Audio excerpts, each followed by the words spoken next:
Hello and welcome back to the Going for Three podcast. This is episode 10. As always, it is me, Percy, also known as PTP, and with me I have the fellas. Fellas, introduce yourselves. It takes Chris, aka Chris Collins. Tony Farr, aka G, aka Gramps, for those in the know. Yeah. How about that? Also, we probably have to acknowledge that too, because there's sometimes we just forget the whole G and just call you Gramps. Yes.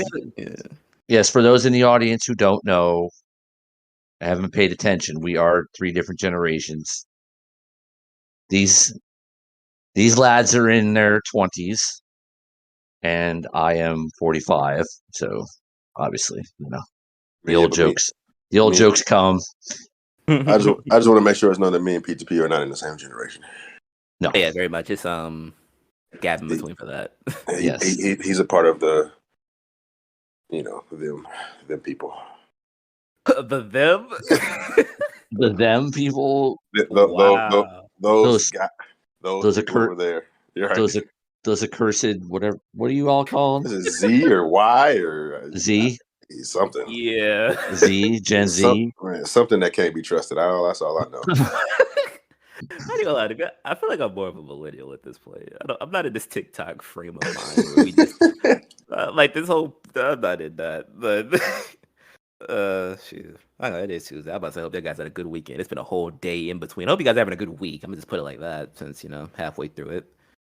I passed the Monday or whatever, but got some interesting stuff going on today. At the Urban Myer firing and a lot of the behind the scenes stuff that probably led to his firing. It was Travis Hunter, you guys said? The guy that committed to Jackson State? Yeah. Yep. Gonna talk about that. Ja Morant made his return for the Grizzlies. And a lot of the fans kind of wanted him to sit back out. And gonna discuss that as well. It was very swift when they said they wanted him back on the bench, but it's and then the COVID spike that has been ravaging was mainly the NBA, but it's also been touching the NFL as well. But we got a lot of stuff to talk about. I'm gonna start it off with Urban Myer. He was the Jacksonville Jaguars head coach. Team was very, very bad, but the team is also young, so let's take it into consideration. But as of I think it's been a week since he's like officially been fired. What are your guys' opinions on Urban's run as the Jaguars coach and the stories that came out after and during his tenure as coach? He should have been fired the moment that video was out.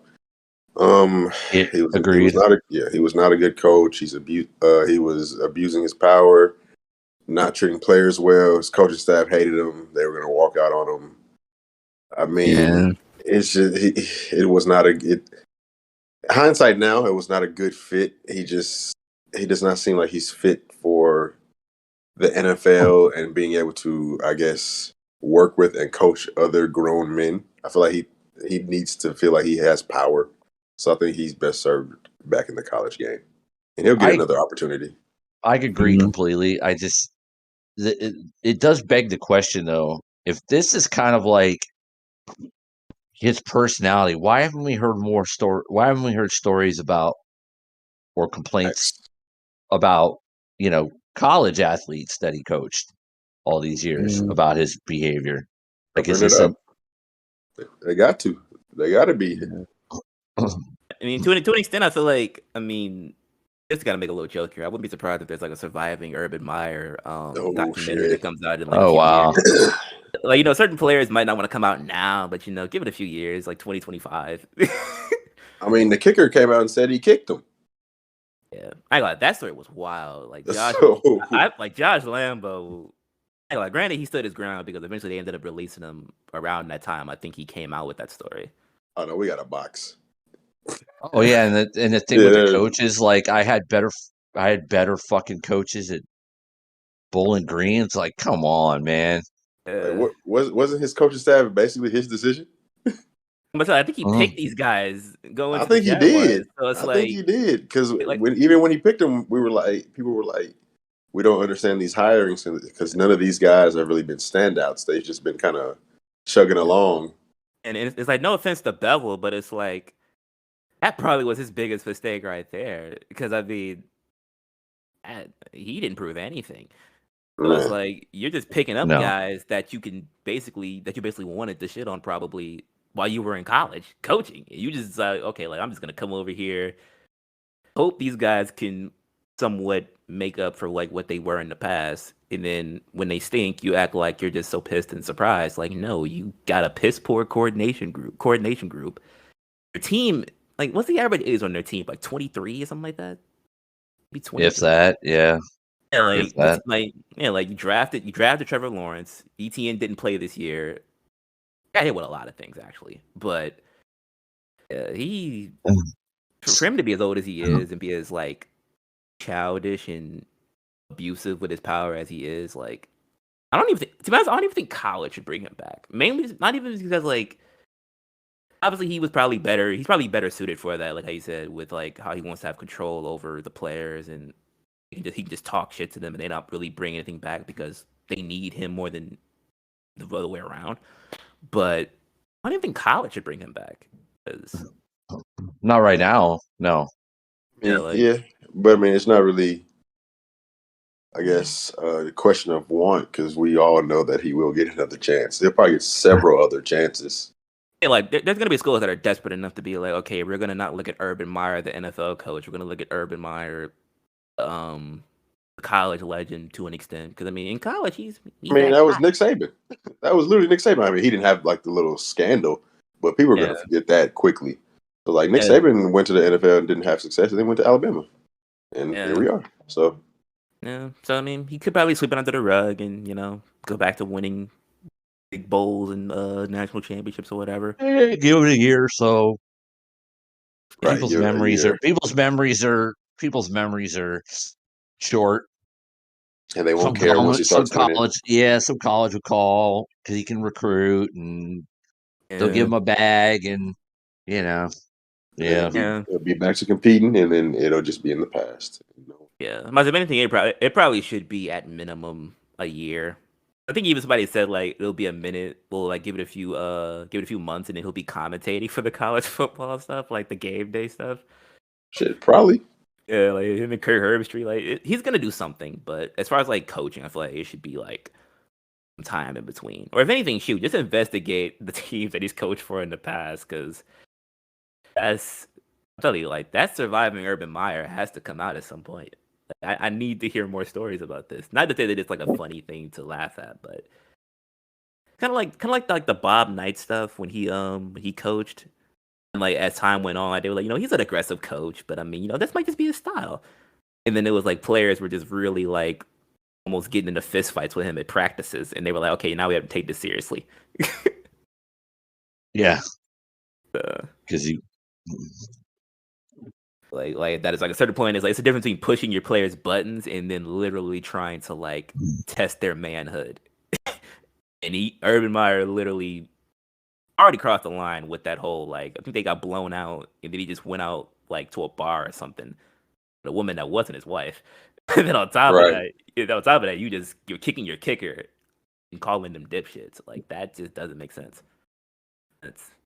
No, that was definitely not his wife. If it was wife, he's winning in life. But no, that was not. I thought the pictures look he did like them Jerry Jones ones from back in the day where they were just finding him with all the honeys. I thought that was in the same scenario. I'm sure Jerry had the biddies back in the day. Him and Kraft probably. Back in the day, probably still does. He just low key about it, probably. Oh yeah, but I meant back in the day because back in the day he could probably do something proactive about it. I don't know how much more he would be doing actually. Hey man, they got plenty of pills you can use. Jerry about however old he is, 80 something. Like listen, they say past a certain point, that's a health hazard. You can't just be popping them pills now. Hey, Hugh Hefner was doing it with multiple women. I mean. With all due respect to Jerry, he ain't Hugh. I'm gonna say Jerry's 79. He's 79. Shit. Jerry might have more money than Hugh did. Yeah, I'm saying, who knows? Like Jerry might have surgery. Hey, who knows? I'm sure he got. I'm pretty sure he got more money, but I just like we talking about Hugh, man. Hugh lived that lifestyle from the start. Hey, look, it's icky, I'm but I'm just just saying. There's a lot of medications, and this is and he's rich enough, to have all the medical checkups he could possibly want. And that boy Jerry on that blue chew. I'm about to say, like, he got some maybe blue chew. He still has his hair. Like, he still got that little comb over that he had from Butch. Does he? Does he? It's thinning, but it's there. Like it's not or some weird European crap that they have that'll. Shit, watching Dak, he gonna lose the rest of his hair. Oh, Oh, hot take. Oh. Not really a hot take. Dak does not look great. It's just, but that's true. At one point, Zeke probably had him losing his hair. He probably still do too. Honestly. Mm-hmm. I don't know if you got here. But, yeah, kind of went off the rail a little bit there. That's all right. Yeah, good. All right, next we about some one of the major college football signing day announcements. Travis Hunter, who was originally, I think, committed to Florida State. Correct. Decommitted, and now he's going to Jackson State, which is coached by Deion Sanders. Prime time. I think he had a scooter look. He had one of them little events. I seen him like or he was riding like a bike. I forgot what the picture was. Like, hey, Deion's living life. Like he kicking it. Yeah, but so what are you guys' opinions on? Well, from what you do know about the Travis Hunter fella and what it does for Jackson State. I love the acquisition for a couple of reasons.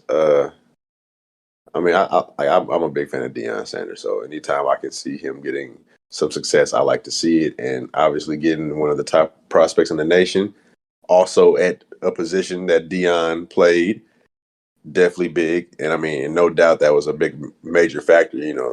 The GOAT cornerback comes and wants you to go to his school and you play cornerback, you gonna go. You know what I mean? So yeah, that's definitely a big thing. As far as what it does for the school of Jackson State and just HBCUs in general, is definitely a very nice step as far as just getting HBCUs, I guess, more competitive. Just because, I mean, obviously, the majority of players are in the college football game are black, so it's nice to see that some of them will go to HBCUs and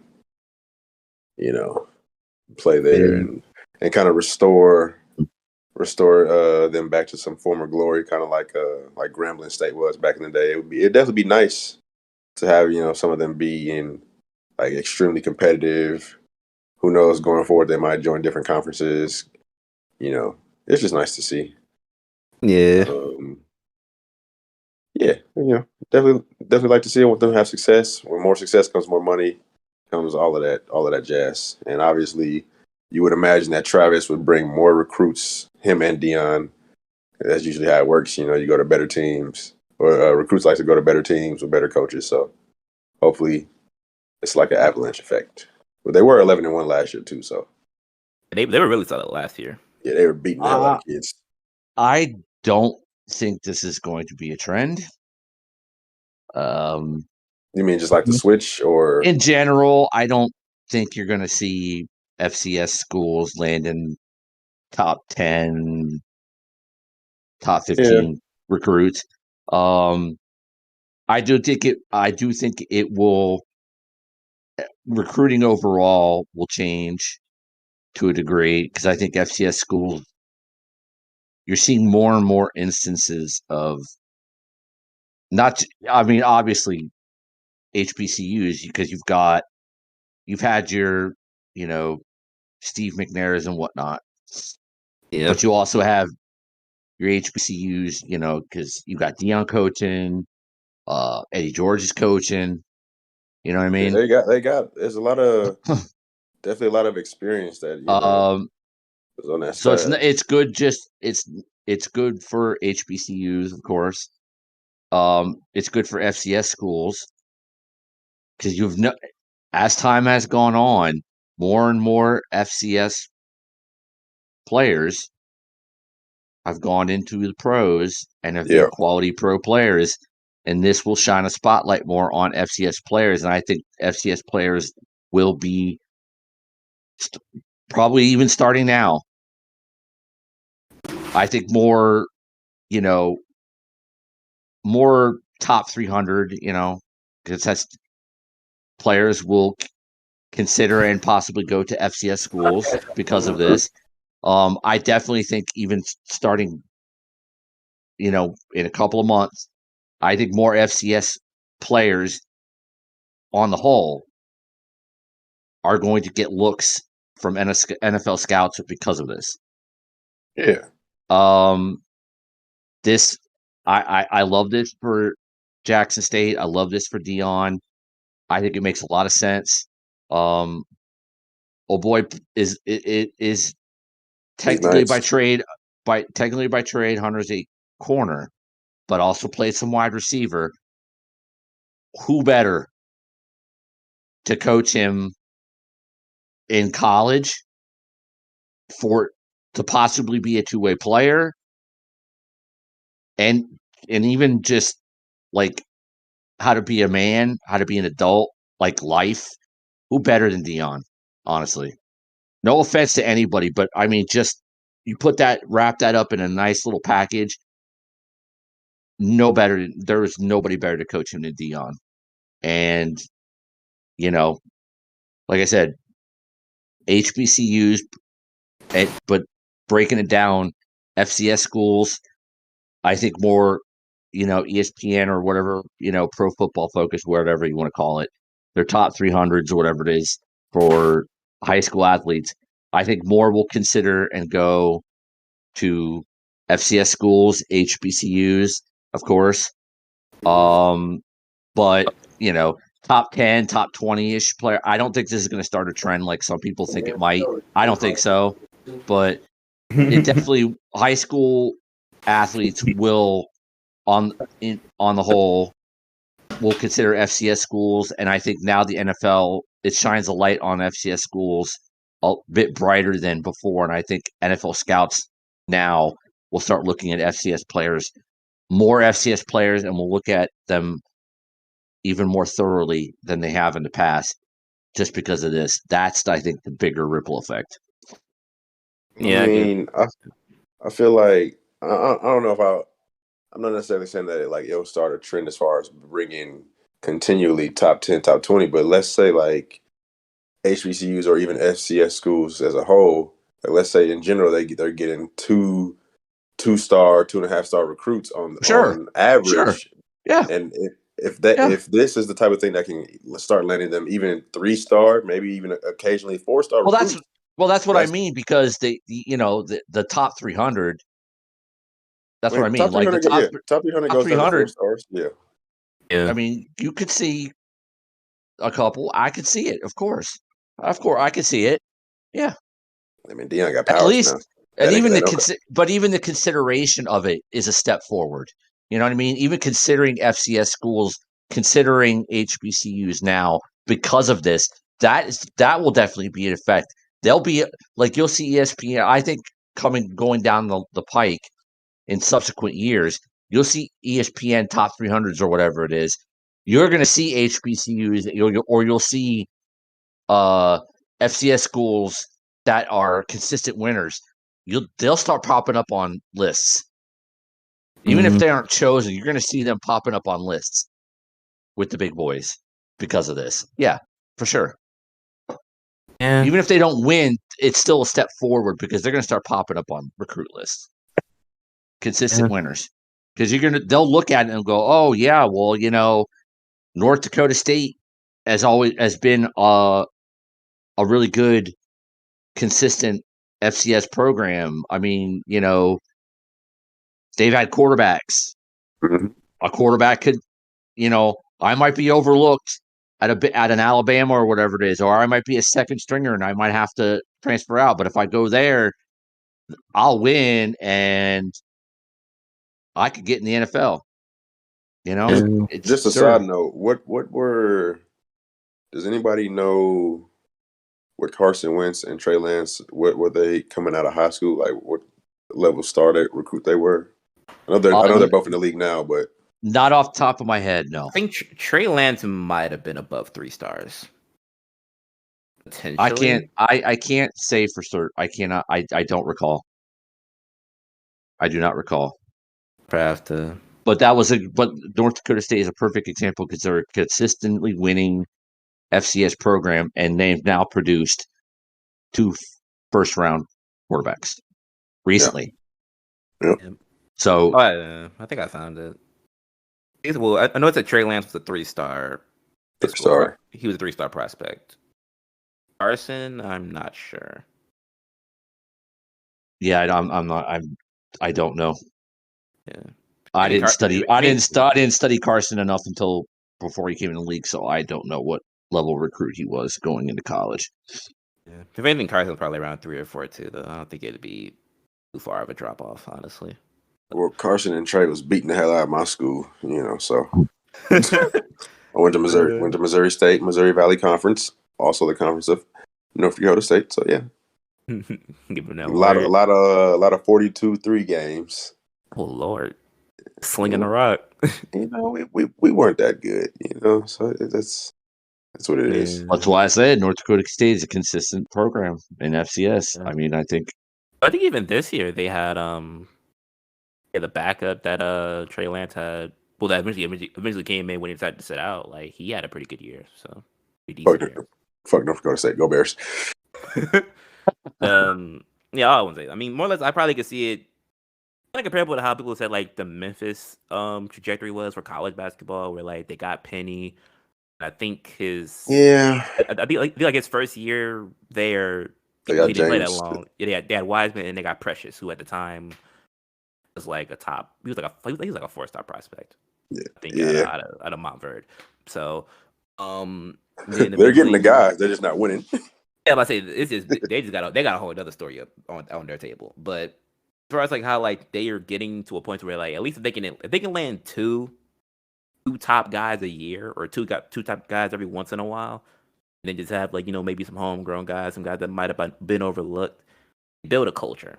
And with Jackson State, more or less, start with a guy like Hunter, and eventually, they see them winning, or they see how he flourishes, possibly under a guy like Deion, more corners, more receivers, more everything. Eventually, they'll be probably a household name for recruits in the future, if all goes well. possible.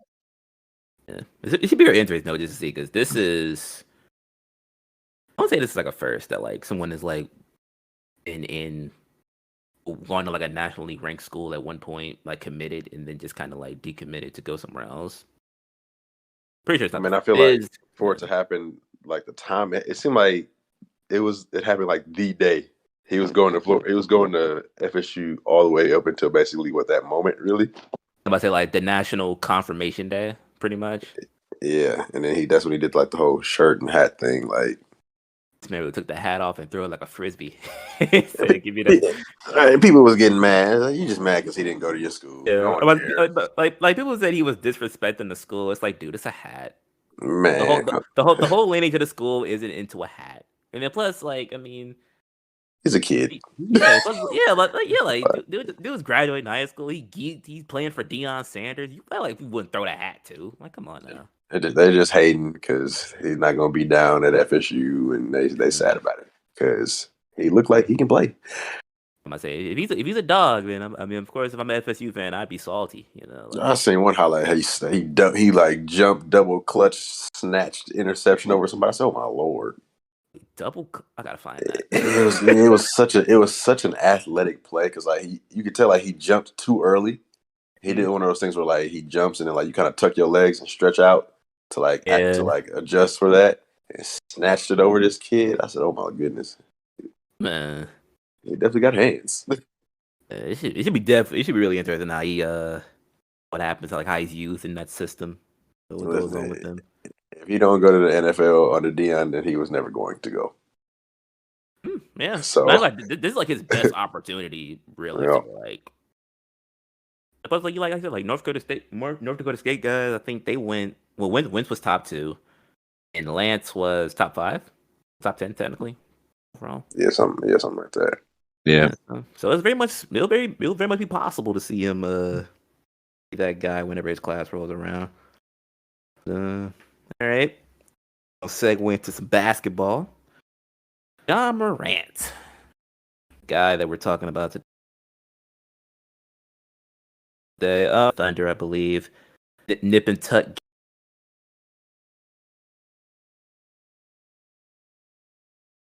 game. What it was. I forgot what score was. 102 to 99. 102-99. But a lot of people had some stuff to say while Ja was on the court. A lot of people told him, "Hey, you might need to sit back out." And statistically, I understand why, because I think they were 11-2 without Ja, and throughout his injury period, and with him, they're 9-11. Defensively, they give up like 40 or more points, about 30, a little bit more. They give like 30% more points when he's like playing, because their defense really isn't like that good when he's playing. But I ask you guys what your opinions are as far as like a usual slump that a player goes through when they're getting back into the swing of things. Do you think the Grizzlies might need to like ease Ja back into the rotation? Like, what do y'all think they should do? He didn't look. He didn't play that bad. It was his first game back. Yeah. All right. I think all this crap is overblown. Look, I get it. They played well without him. Everybody stepped up and did their thing. Guys got to play that maybe didn't play as much. But this is not a Ja problem. This is a Grizzlies clearly are a nice young team, but don't have the perfect pieces around Ja to be a big deal. And this just proves it. This is like a decent. I just think they played out of their minds and played really well. Nothing against them. But does anybody really think that the team is constructed without Ja could continue this style of play or could continue to win at this rate or even close to it long term? Come on, no. I just think maybe, one game back, he played okay. He didn't play his best. Chemistry is a little off. If this continues, then you have to look at the team as a whole. But this is not a Ja thing. So anybody who thinks it might be a Ja problem, respectfully, shut up. Right. I respectfully disagree with your wrong opinion. Okay. Well, No. I'm not talking. No, I'm not talking about. I'm not talking about you specifically. I'm like agreeing with you as far as anybody that says it's a job problem. You know what I mean? Okay. I'm not. I'm not saying that to you. I'm saying I agree with you. Yeah. It's just a defensive thing, honestly. That's like the biggest factor with him returning. Like I think their backup point guard is like Trey Jones or something like that. I get that it's a different style without him, and guys are focusing more on playing. But realistically, like I said, with Ja out of the lineup, they played well. Player. They played well for a stretch. But nobody thinks that they could keep that up if Ja wasn't there. They would. Right. They would continue. Like, come on, really? Come on. Like the whole notion about when teams play better without their star player, like you're not better just because you're winning games and you're playing harder. Like they're not better without Ja. Like, do we think that Desmond Bain and Dylan Brooks are gonna just carry the team into the postseason? Like, they need Ja. And like Graham said, he didn't play terrible. He shot 50%, at 8 assists. I mean, the whole defense thing. Yeah, he didn't put up 30. He didn't put up 35. Okay, well, he was his first game back. Relax. And like the defense, I feel like there's always more that goes into that than just numbers sometimes. But I mean, Ja is not a bad defender either. So I mean, I think it's just like a schematic thing, because I think when he was out, they played through. It was a lot more passing, probably. They played a little bit more through Jaren. I'd probably say, like, just Jaren was having like a really good streak of games. Probably still is, I think. But well, shit, if that's your plan for salvation, then salvation was never coming anyway. Yeah, like more or less, I feel like that's just basically what it is. Like, they have to like when star guys get hurt, more or less, either the second guy up has a nice little string of games. When the guy comes back, a lot of people might still be in that mindset of like, okay, like we're used to going through this guy, but now he's like, especially if it's a point guard, like now he's running the show again. Like it might be a little like him hitting him in the corner when he's open might not be the timing that I would have hit him when he was open. So it's like that's just always that confusion that they're gonna have. Man, but that's that's a good thing to have your other players being aggressive and getting used to being aggressive. It just takes time to get back into the rhythm. Yeah, because that aggression that they had with him back, obviously they could probably go on a streak similar to what it was when he was gone. They just needed a spark. There could be an issue if they start playing lousy and the team seems off or whatever it is, the chemistry's off, and they start losing. Start losing games or going back and forth, or stay around 500 or less, something like that. Then you have to look at the team as a whole, as it's constructed around Ja, and it's maybe just not the right mix of players. I mean, it's already kind of a weird mix, but I mean, they have a pretty decent lead as far as where they are, as far as opposed to being out of the playoffs. They're fourth in the West right now, 19-13. The Timberwolves at the 8th spot are 15-16, so they're pretty decently ahead. They'd have to go on a but they could very well. They'd have to really nosedive to fall. They would. They are ahead of them by 4 wins and 3 less losses. Yeah, like they'd have to just slump, and then everybody would just have to start winning. And that the way that them teams down there, including my Lakers, have looked, I just don't anticipate that. Yeah. But to what you said, I don't think it's a perfect mix. I don't know too much about Baines, but it seems like he's been playing well. But if I were them, I would try to make a move for Brandon Ingram. That's just me personally. They need a better 3 presence. I just think they need another guy that can get you a bucket offensively sometimes. It's you have Ja who is a superstar in the making. You have Dylan who can get you that 20-25, but you also task Dylan with basically guarding the best perimeter player on most nights. That's so it's like so it's like you want him to do both those things. Then you have I'm not high on Jaren. Jaren to me is not going to be a healthy Jaren is a good center. He's a good player. I wouldn't call him a good center because he's not good defensively and he doesn't rebound the ball. So I don't know if I call him a good center. He's a good player.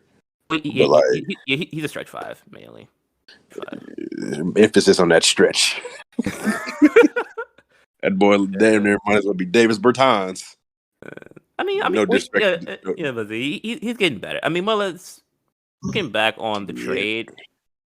Like the Joe Val thing, that might have been the thing that's shooting him in the foot too, because now Jaren's a shooter, but as far as Joe Val last season, I think that's when he started to really stretch the floor a little bit more. Joe Val could still rebound, and he still had a minor bit of a paint presence, because that's how big his frame was. You take that away, you put Steven Adams in there, who's literally just a wall, and that's not even what he's not even doing that anymore. Figuratively, he's a wall, but literally, he's not doing anything for them defensively at this point. Shit, they need to trade for Sabonis too. Fuck it. I could probably see them getting Ingram though. I don't know how. I would like that trade. Yeah, I would definitely like that trade. Yeah, that's a good fit. Yeah, I'd give up they probably could give up Brooks.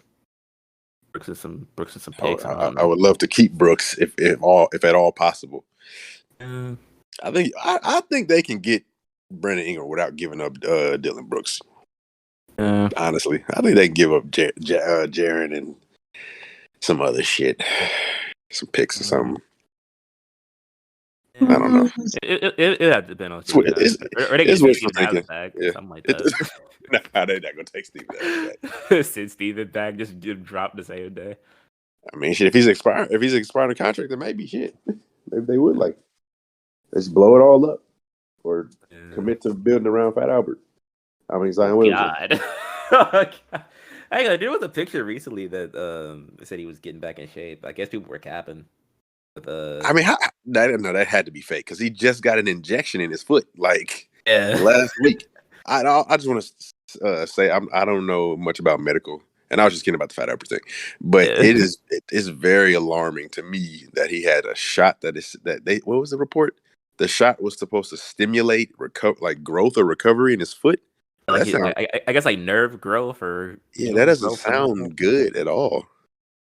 Like we're definitely wishing him speedy recovery and getting back on the court because we need that. We need to see him on the court. So yeah. Yeah, especially the Pelicans. If I was a Pelicans fan, I'd be pretty sick right now because right now, I mean, Ingram is. Oh man, a couple years ago two years ago they was like, oh, we got Lonzo, we got Brandon Ingram, we got Zion. He lost one of them, the other one's hurt, and the other one just doesn't look like he did a couple years ago. Yeah, he can't do it by himself. Even though Joe Val is playing some of the best ball of his life, it's not enough. Well, even Devontae. Nah, it's not. Yeah, but like they have like plenty of like JV and Devontae are good players, like very good pros, but like I don't think either of them are like star players. They need like if Zion and Brandon were playing at their best, it would be nice. It'd be perfectly fine, but they need those guys back to be doing what they're doing or doing what they're supposed to be doing, I should say. yeah. But getting into this next thing, more or less, it's kind of still in the realm of the NBA, but just including the NFL. Rise of COVID numbers has been very apparent in most sports media outlets. A lot of teams, including like say like a Browns, something like that, a lot of their guys have been missing teams, and then even in the NBA, a lot of players. I forgot which game it was. It was like the Magic and somebody else. Like a combined total of 18 players that were eligible to play. Yeah, Like one side had like 9, and the other side had like 8 or something. It was a wild number of people that were actually active for it. But I just want your opinions on that. Like, do you think it's like a testing thing? Like, a lot of false positives. Maybe people just aren't taking care of themselves. What do you guys think? The new variant. Yeah, that Omicron. that Omarion. Yeah. It's a new variant. It's basically the dominant one around, and with people, at events all over the place. And obviously in sports, all the traveling and being indoors and everything, it's the dominant, and they just said it was. I might have read it was 1,000 times more. I'm brain farting on the word. Just Huh? 1,000 times more contagious. Yeah. Yeah. Something like that. It's vastly more contagious than the Delta was. It's not more harmful, mind you, but it's just vastly more contagious. So, and there have been some who've said that even people that are vaccinated, they think this thing is going to, if the people who don't care and don't do anything to help, and I'm not trying to hate on you anti-vaxxer people or your anti-mask people, whatever. I'm not trying to make this political. I'm just saying, but the people who don't do that are going to make it harder. And there's some belief that this thing is so contagious, everybody's going to end up getting it, vaxxed or not, unless you lock yourself inside and never leave. That's how contagious this thing is. If we don't do anything about it. So am I surprised that there's been an outbreak because of how contagious it is? No. The timing and how many athletes have got this in the last week and a half, that is alarming for sure. But are we going to have some arenas limiting capacity possibly? I could see it. Could there be partial lockdowns again to avoid this again? I could see it. I mean, do I think are we going to have like major delays, postponements, premature ending season or anything like that? No. Yeah, no, not doing it. No.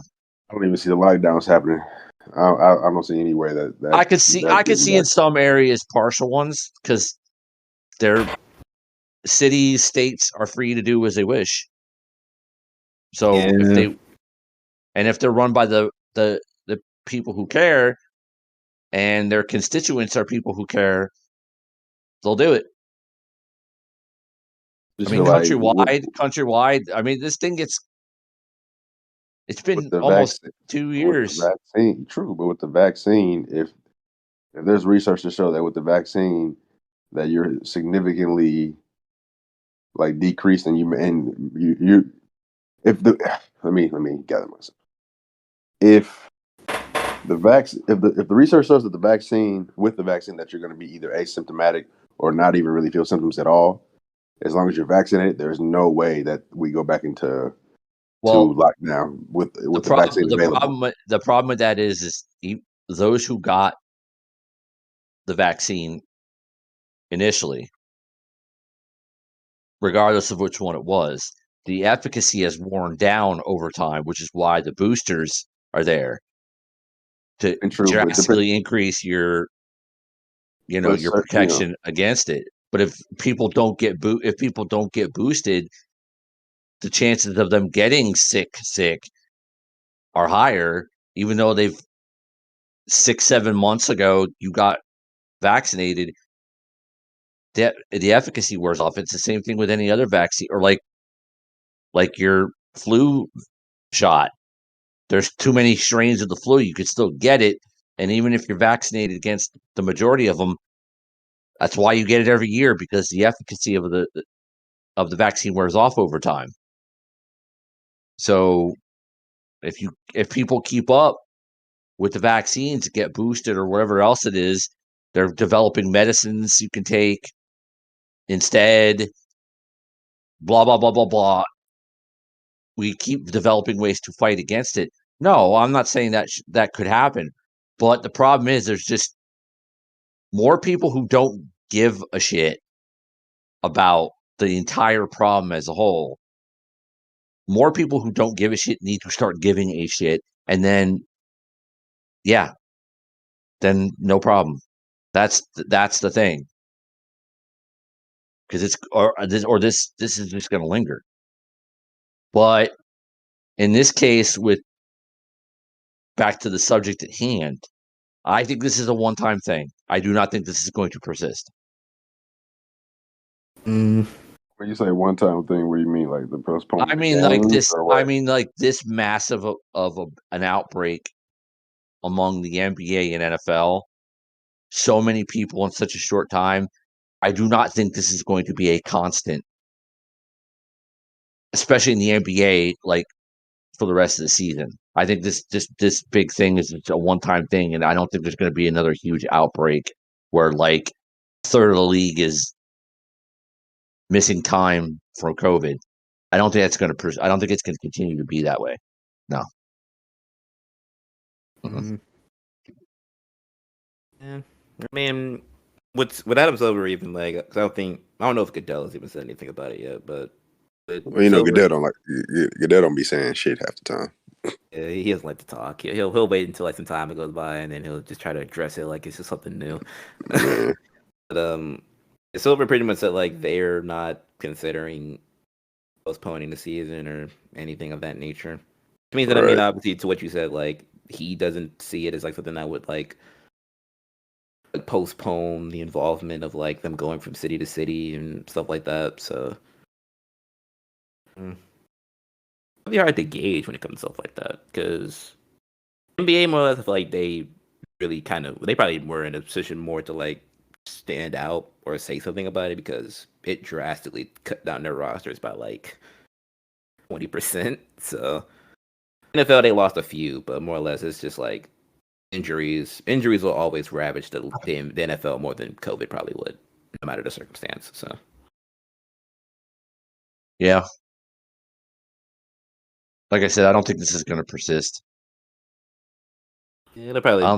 I don't think like, if anybody thinks like, oh, this is this good, they need to postpone and cancel more games or shorten the season.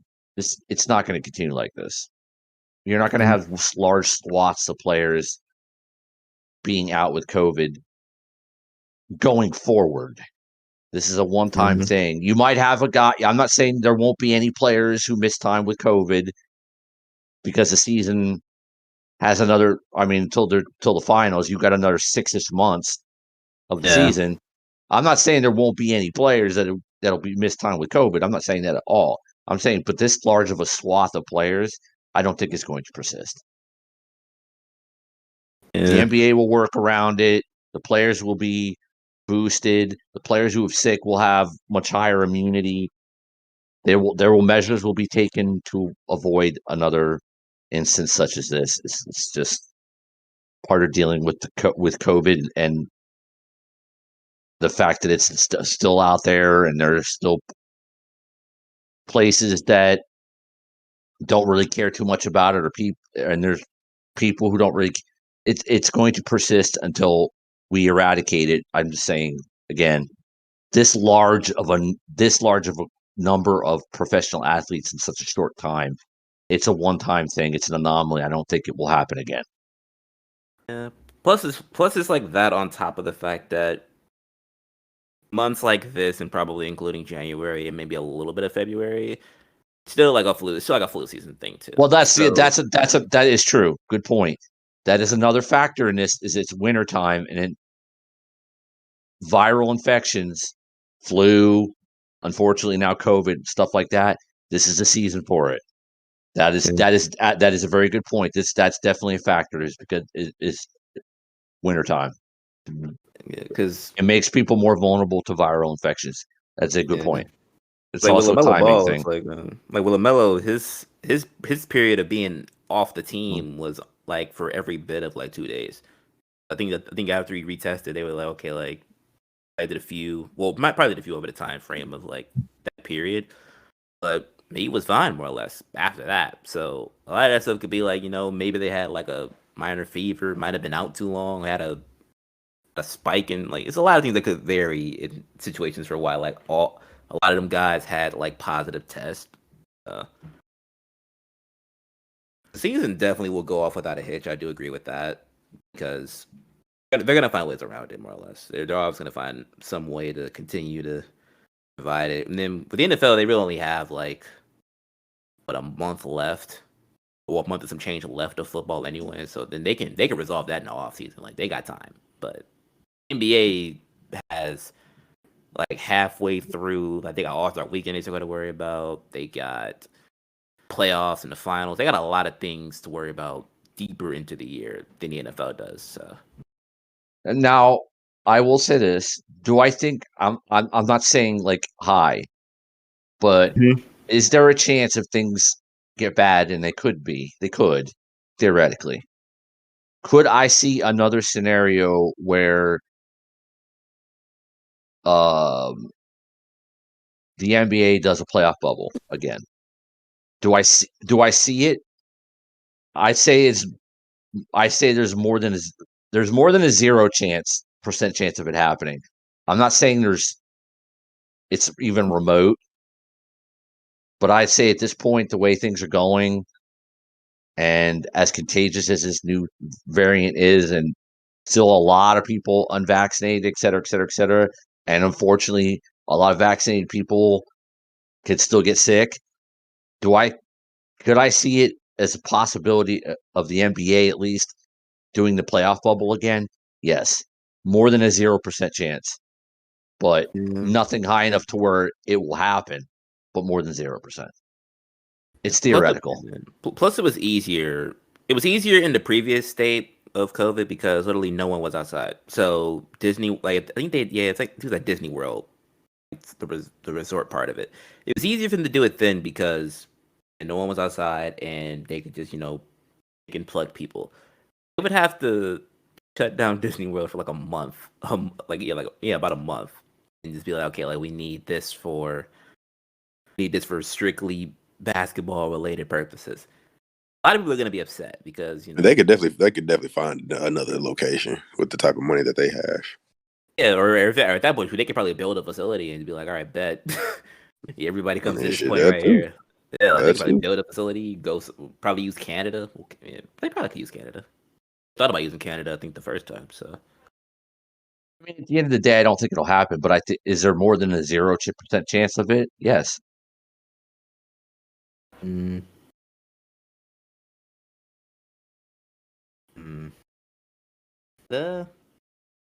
think about it. Is there anything that we haven't brought up yet that you guys would want to discuss? There probably might be something else that we're probably forgetting. Anthony Davis, MCL injury, because I'm gonna say he's gonna be out for a few weeks, I believe. It says 4 to 6 weeks, but he would, without a doubt, be out for at least 2 months. Yeah, it's not even like a necessarily like an insult, but he just takes a while. He just takes long to come back from injuries. Like he never comes back on like the actual timeline of injuries. So I mean, shit, it's not like he was playing good beforehand anyway. So yeah, it was weird how he got hurt, more or less. Like it started as an ankle, and then as he walked to the back, it was just shifted up. Shit. Brian, the one that pushed the dude into him and hit his knee. Yeah. Now the ankle injury, that's just prime Anthony Davis. You know, I roll my ankle and I'm gonna act like my Achilles has been destroyed. And boy was rolling on the ground like, damn, my guy. if it was that bad, how did you come back out? But like that's all. I never understand that with certain players. No, it's just like, bro, when LeBron tweaks an ankle, when Giannis tweaks an ankle, they tie their shoes tighter. Yeah, and they back on the court. They may hobble for a little bit, but it's not like a writhing in pain, like it's broken type thing. And I'm not going to question like the pain or the injury. All I'm saying is, if the injury was that bad, I'd just come back. But you wouldn't be out there if it was that drastic, you know. But I don't know, man. We're gonna have to figure out how to win games without him. He is hell of an athlete, hell of a basketball player, but he is popsicle stick brittle. Man. And the more time goes on, the fact that he was on the top 25 list over Dwight Howard gets more egregious every day. Yeah. Like people, he still has. The time has passed, but he had the talent to be the greatest power forward of all time. But now he probably won't be top 5. Actually, he won't be top 5. He's not, to me, unless such a drastic career shift happens where like he's healthy, he's completely dominating as the guy, and he like you can tell like he won't be better than Tim, Giannis, Dirk, Carl, Kevin. And that's 5 right there. Shit, I ain't even brought in Charles. Shit. Man, yeah, that's just perfect example of like having all the talent in the world, but it's just not coming together on a consistent basis of just play, health, you know. And sometimes it seems like desire, but I mean, I can only speculate on that because that's something I can't see. But oh man, now I'm hoping that I'm hoping every time the Clippers or the Timberwolves play that they lose, and and it should not be that way. It shouldn't be that way. So, I mean, I actually kind of feel bad for you. AD's out. Melo got ejected tonight. LeBron just hurt his ankle. I'm not worried. LeBron just gonna tie his shoes tighter, like I just said. You still want to you want to use your catchphrase tonight? Nah. Lakers in 2. It was at that same jingle that it has, you know. By Lakers in 2, you mean 2 straight play-ins? Yeah, sure. That's so disrespectful. It's crazy. You set it up. You left it open. Had to take the shot. Sorry. You act like they're playing bums. They playing the reigning Western Conference champs. You know, so you put some respect on them. You know what I mean? They don't play them every night. I mean, hey, like I said in the past, y'all went 2-0 with the Thunder. Hey, look, okay. Wait. Look, my boys aren't doing any better. Oh, we're not even talking about you. Your team is we not a even hot mess. in the playoffs. We a hot mess. I know. I said we aren't doing any better. I just said we a hot mess right now. Yeah. What's up? Give us Jaylen Brown. We give you we give you whatever you want. What's we gonna Bello? You can have AD. You can have AD. Give us Jaylen Brown and Robert Williams, and we'll give you AD. No, that's actually not, no. Give us Braun and THT. We'll talk.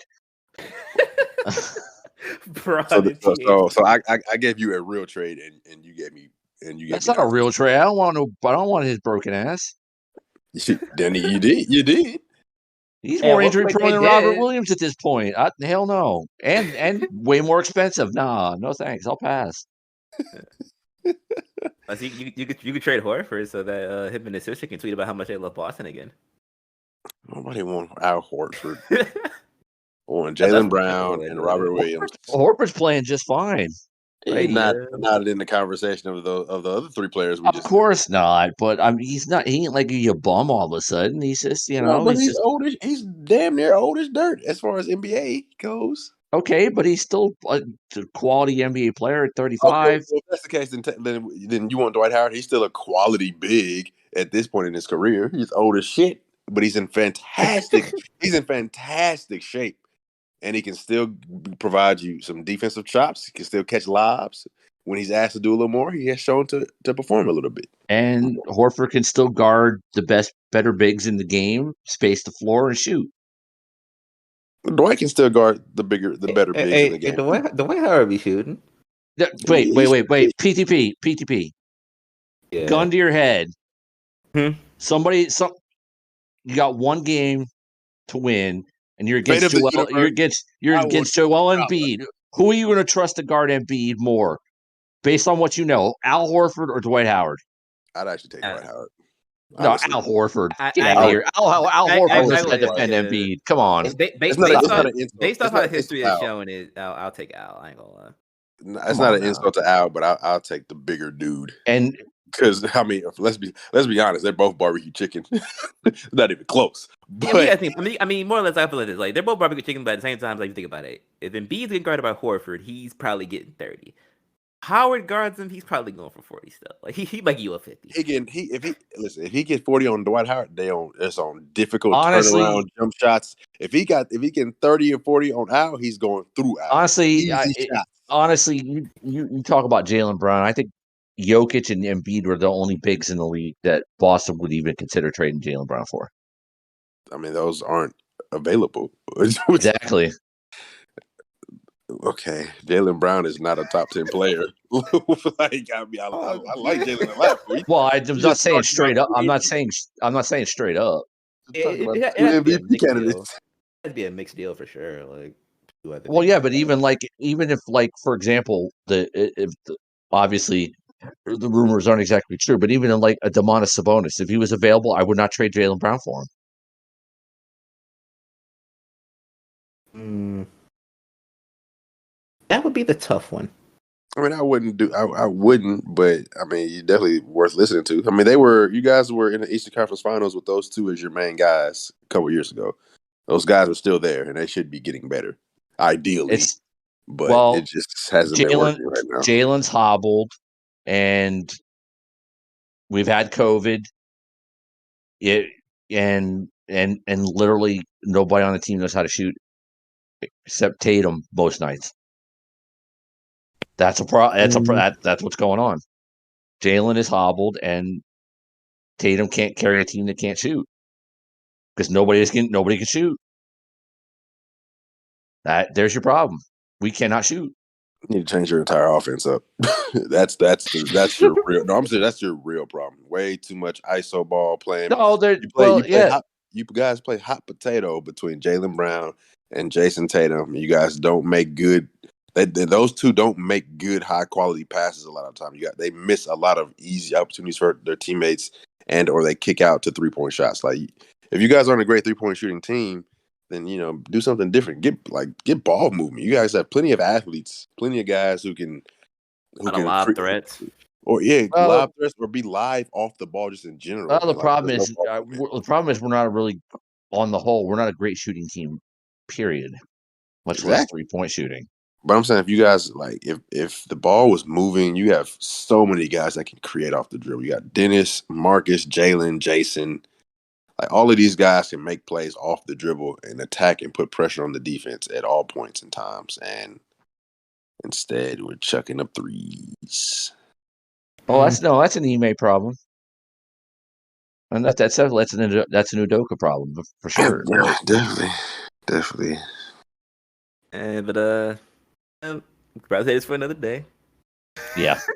Not a lot more stuff to probably get into. It's playoffs near around. The Celtics Lakers rivalry that it persists, and apparently it will persist on this podcast. But I was Bucks the Celtics in 1. There you go. How about that? This is a side note. Do you guys have the Score app on your phones? Score app? No. So it's basically just like a sports app, and they like they tell you when you click on a game, it tells you like the last play. It'll say like LeBron defensive rebound or Devin Booker made mid-range shot or whatever. Yeah. And on this one, it says last play, Russell Westbrook turnover, and in parentheses I shit you not, in parentheses it says bad pass. Like that's the official recording of the last play. Just bad pass. Yeah, I might have to download that. But I kind of want to see what it would be for the Pistons. I ain't gonna lie. I feel like if it's like a Sadiq Bey bad shot, I want to see what that looks like. Or they just say heave. Like I wonder what they would put for it. I got Sadiq Bey misses 2-point jump shot. Like it's very like it's very like objective based like statements. Like Kemba Walker defensive rebound, Evan Fournier makes 2-point floating jump shot. So it was funny that they put that for like for Russ. They're not playing with Russ no more. You know how many times they probably had to write Russell Westbrook turnover this year alone, like halfway through the season. They're probably like, we're gonna just have fun with this. Like we know what's gonna happen. At least 5 times a game, based on the averages. Yeah. I think that about wraps it up for this week. Yep. Once again, hope you guys enjoyed listening to this episode. As always, you can follow us on social media. The podcast Twitter is at Going for 3Pod on Twitter, Instagram in the works. Fellas, your socials? At Tony the Real on Twitter. You can follow me at Chris D. Collins on Twitter and Instagram. And in the spirit of the holidays, because obviously we won't see you guys for a period of time. Merry Christmas. Hope you guys have a good holiday, and we will see you guys on the next one.